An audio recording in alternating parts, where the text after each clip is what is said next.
Bienvenue dans Cacao Talk, on parle de cacao avec Hydradyl Gauche, on l'a fait plusieurs fois déjà et on va parler de vos fiertés Hydradyl pour cette dernière émission. Vos fiertés d'avoir réalisé quelque chose de fort là-bas en Côte d'Ivoire avec une entreprise qui est aujourd'hui viable dans une autre dimension. À titre personnel, de quoi vous êtes le plus fier, vous?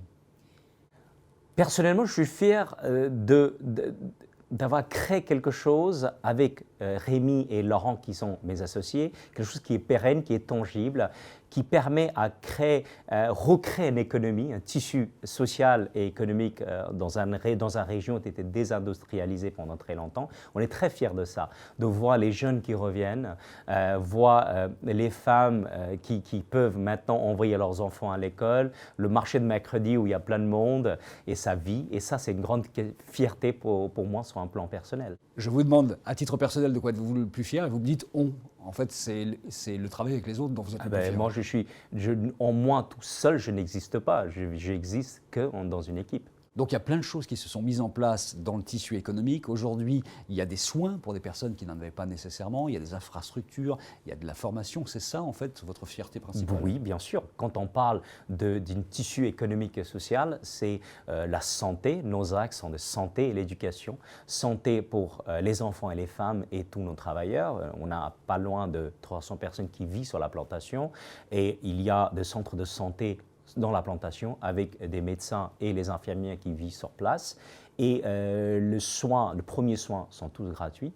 Et il n'est pas juste réservé pour les travailleurs de la plantation, mais aussi pour nos villages qui vivent autour de la plantation. Est-ce que vous avez le sentiment de créer un modèle d'entreprise de nouvelle génération?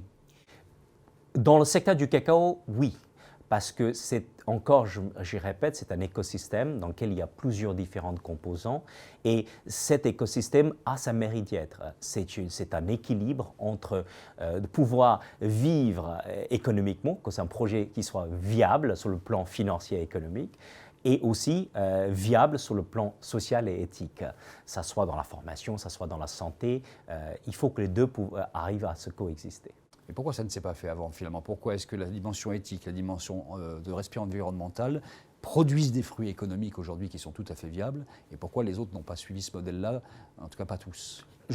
Les autres le suivent. Tout le monde a leur programme éthique et RSE d'entreprise, le problème de sustainability, durabilité, dans lequel les millions de dollars sont investis.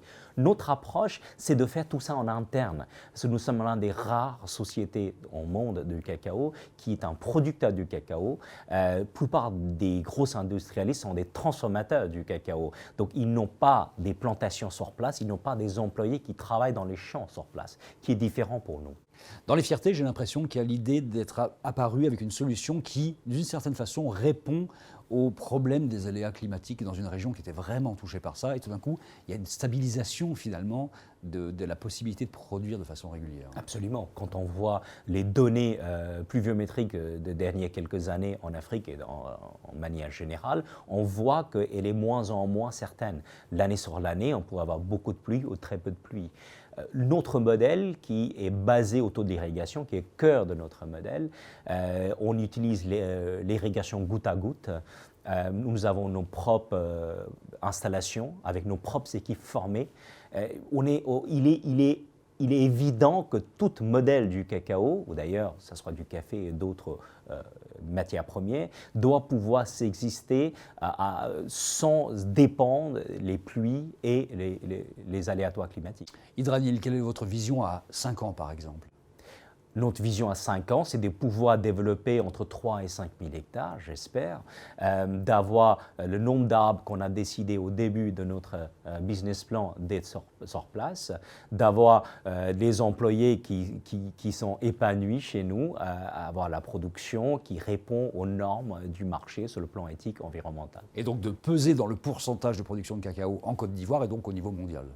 J'espère, on sera toujours une petite partie de la Côte d'Ivoire, une énorme production. Nous, on ne sera pas une partie importante, mais l'importance encore, ce n'est pas la quantité, c'est la qualité. C'est tous ces composants derrière qui sera une solution innovante et différente. Merci Hydradyl. Merci Bertrand.